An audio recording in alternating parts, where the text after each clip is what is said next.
عبدالرحمن خوجه حیدروف چایخانه‌چی است و کار به سیاست و اقتصاد کشور ندارد. هفته گذشته نمایندگان حکومت نزدش آمده طلب کردند که برق را صرفه‌کارانه استفاده برد، زیرا در آبانبارهای تاجیکستان آبی کم مانده است. همون آب کم شدگی، همون بر اعصاب همون سنتودا و شدگی اکرام کنتان افتاسی. این چایخانه‌چی مجبور شده است که به بخاری یا پچکه‌های بابایی گذرد.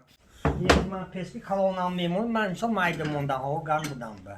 من تورباس هر سال نو میکنم برای میخواد. موضوع استفاده برق این شب و روز در تاجیکستان داغ است. از یاردمچان پرزیدنت گرفته تا معاونان نخست وزیر و وزیران و رئیسان کمیته های دولتی به نزد مردم رفتند تا به گفته خودشان ساکنان را به استفاده صرفه‌جویانه برق دعوت کنند. مردم میگویند به این هم برق را با احتیاط استفاده میبرند، زیرا نرخش به گفته آنها بلند است. مقامات برعکس میگویند دزدی برق رو به افزایش دارد. وزارت کارهای داخلی در روزهای اخیر از آشکار شدن ده‌ها حالت دزدی برق خبر داد. این در حالی است که ساکنان میگویند دزدان برق انگوش شمارند و شاید مشکل در کجا رفتن پل برق است که آنها میسپارند. در تلویزیون و هفته‌نامه و سامانه‌های رسمی موضوع اساسی در این روزها صرفه‌کارانه استفاده بردن قوه برق است.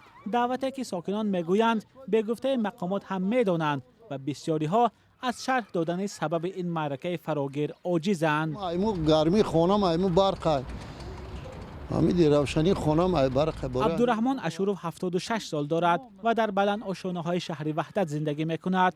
او نظرها درباره آنکه ساکنان در استفاده برق اسرافکاری میکنند را رد میکند. با گفته اشوروف آنها علاجی ندارند. می وقت ما باوری ندارم که یک از زیاتی همه از کسای زیاتی برق استفاده بره. اینو من خونده خود زندگانی کنی چیکار میکنی؟ ما پیچکه داشتم. اینا دیدی اون هم خونی ما اون همون پیچکه بود. همین قسال وقتی که محدودیت بود برق ما پیچکه شنوندگی بودم.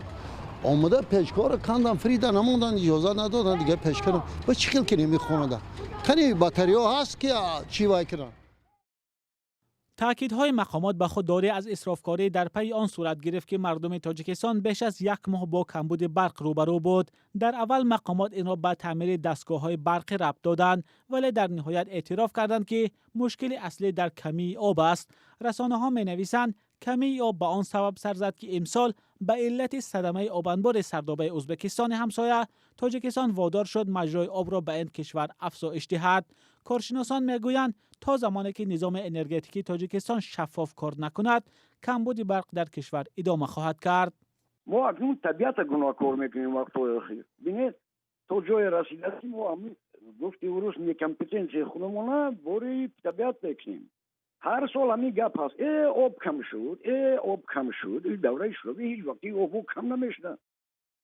مسئولین برق تاجیک پیشتر چنین انتقادها را رد کرده گفته بودند نظام انرژتیکی تاجیکستان به طبیعت بستگی زیاد دارد، اما معرکه تبلیغاتی امروزه ساکنان را نگران میکند که شاید بی برقی ها در پیشند.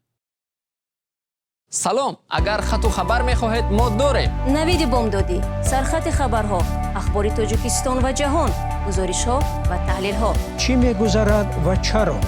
دانستن فهمیدن است. زمینه یا اپ ما را بگیرید.